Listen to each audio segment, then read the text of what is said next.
Okay, let's unpack this. This deep dive is, I have to say, one of the strangest source stacks we have ever received.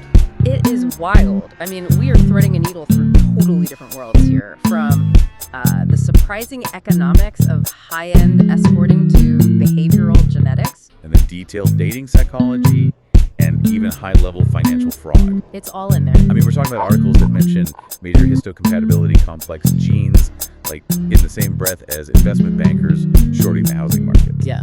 So what is the through line? What's the core mission? Well, the mission is really to uncover the non-obvious factors that determine perceived worth and stability in your life. Okay, worth and stability. Exactly. And that worth could be measured in romance, self-respect, your health, or even market success. Across all these fields that seem unrelated, our sources all point to these hidden mechanics of how value is created and how it's maintained. So it's about understanding the kind of the algorithms that are running beneath the surface, driving success and attraction.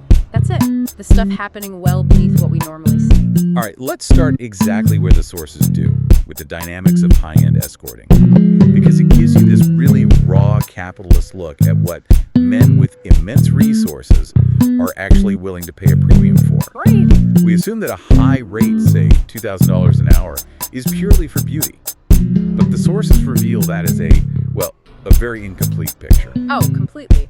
For wealthy men, access to physical appeal it's cheap, it's abundant. Their primary motivation for paying that kind of extraordinary rate is not physical at all. It's emotional. It's emotional security and reliability. Their biggest, most existential fear is that the provider will ruin their carefully constructed life. Their reputation, their business, their marriage. Everything. So that $2,000, it's not really a fee for service. It's more like an insurance premium against drama. Exactly. The value is tied entirely to peace of mind. The professional's job is to guarantee zero future liability. Meaning you show up how?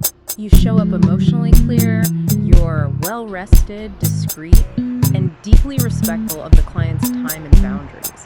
It allows the man to just relax, to feel wanted in his masculine energy, which is something he might not have felt in years at home. So the lesson for you, the listener, is that in any relationship, personal or business, that reliability, that preparation, emotional clarity, those are really high-value commodities. For sure, and if that's the premium people will pay to get value, let's look at how people maintain their own self-worth. By setting boundaries. There's that one story in the source material about turning down an offer of, $10,000 a month for exclusivity? Yeah, from a man worth $70 million, and the reason for turning it down was that it felt insulting, stingy even, so they walked away. And that decision is crucial, isn't it? It teaches other people what your self-worth is. It's everything. If you say yes to something that undervalues you, you're signaling that your floor is low.